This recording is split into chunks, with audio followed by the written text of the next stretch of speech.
change, atau perubahan, atau apapun yang kalian sebut dalam bahasa kalian masing-masing. Sesuatu yang selalu membersamai kita, hidup bersama dengan kita, muncul bersama kita. Baik itu kita sadari, ataupun kita tidak sadari.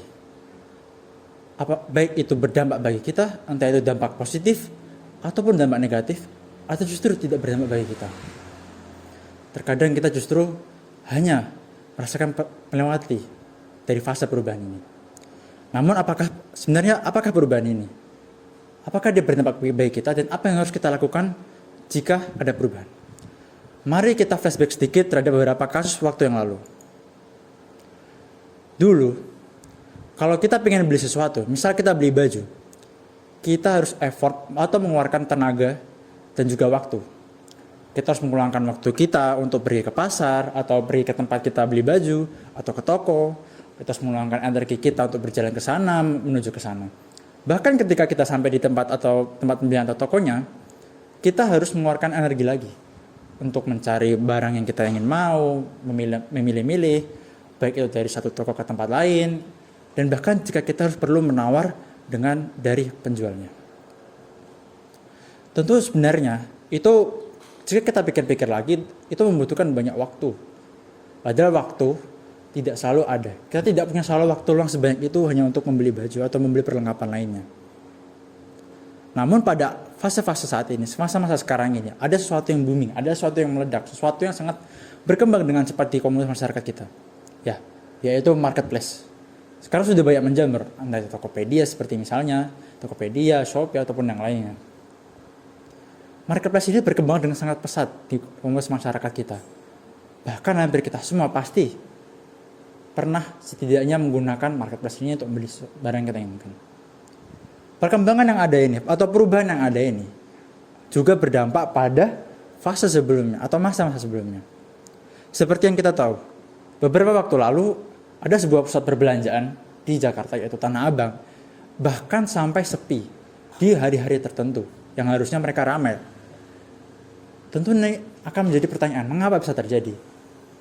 Mengapa pasar Tanah Abang yang seharusnya ramai dari tahun ke tahun tiba-tiba jadi sepi tak ada pembeli?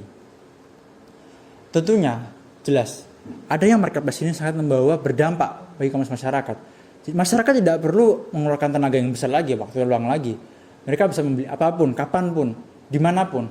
Mereka bisa beli saat mereka bekerja, saat istirahat di rumah, saat mau tidur, mau ngapain, apapun mereka bisa, kapan bisa lakukan.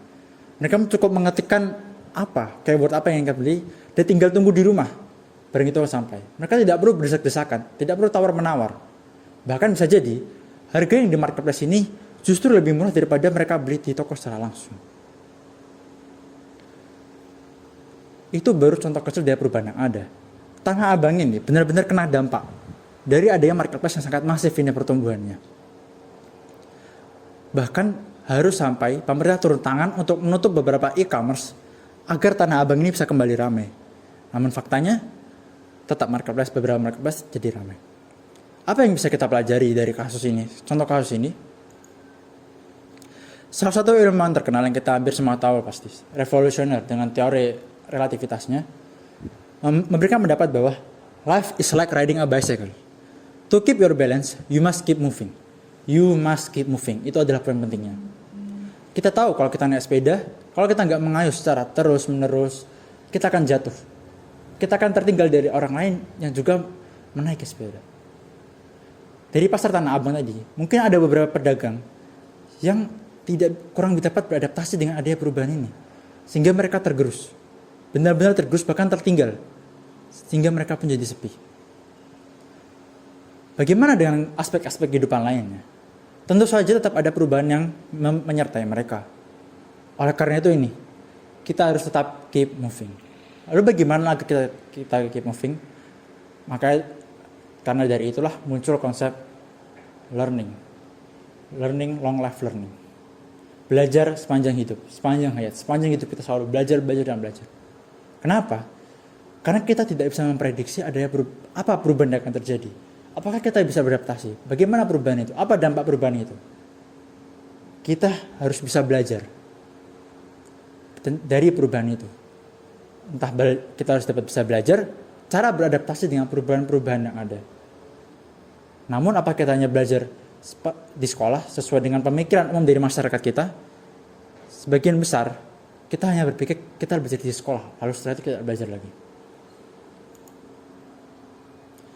Ya, sebagian besar dari kita berpikiran ada 2 fase dalam kehidupan ini. Fase sekolah dan fase setelah sekolah. Fase sekolah ini dimana kita hanya belajar. Setelah fase sekolah atau fase bekerja, kita mencari keuntungan. Bagaimana kita hidup dengan nyaman, tenang, tanpa perlu belajar lagi. Salah satu CEO dari industri kreatif yang ada di Vietnam menyatakan bahwa daripada saya membagi hidup saya menjadi 2 fase, yaitu fase sekolah dan fase bekerja, saya membagi hidup saya menjadi 2 fase yang lain. Yaitu yang pertama, fase pertama di mana dia harus membayar untuk belajar di sekolah.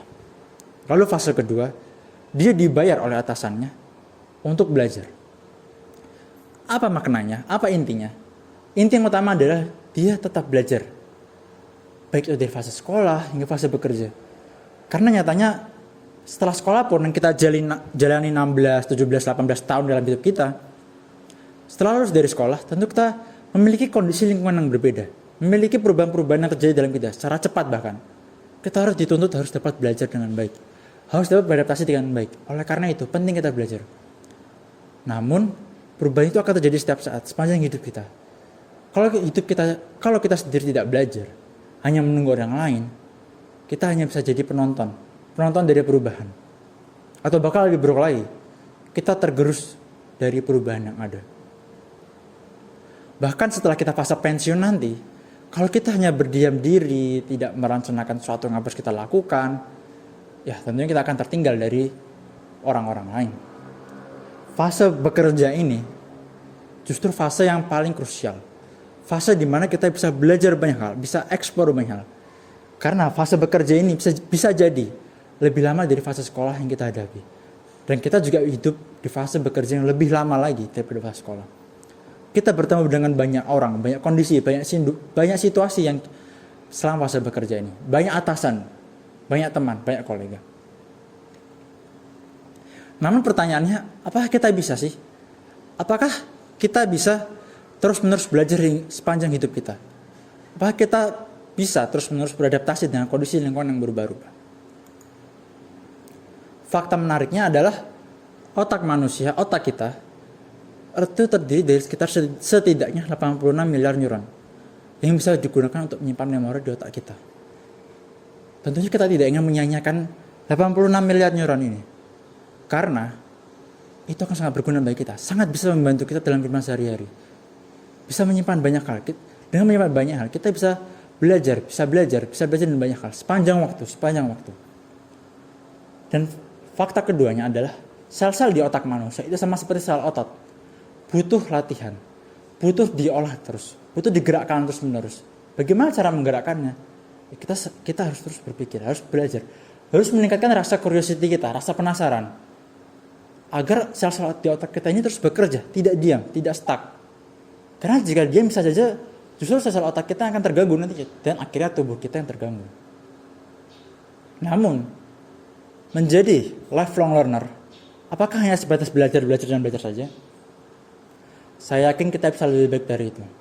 Yaitu yang pertama, kita bisa menerapkan ilmu-ilmu yang kita dapatkan kepada lingkungan. Mungkin bisa dimulai dari diri kita. Kita bisa belajar sesuatu, bisa belajar apapun yang memberi dampak positif bagi tubuh kita. Setelah itu, kita bisa berusaha, kita bisa melakukan sesuatu untuk lingkungan ada di luar kita. Entah itu keluarga, komunitas, tetangga, atau masyarakat yang ada di kita. Karena jika kita hanya memendam ilmu-ilmu yang kita pelajari, ilmu itu tidak kemana-mana. Ilmu itu hanya berputar-putar dan tersimpan dalam diri kita.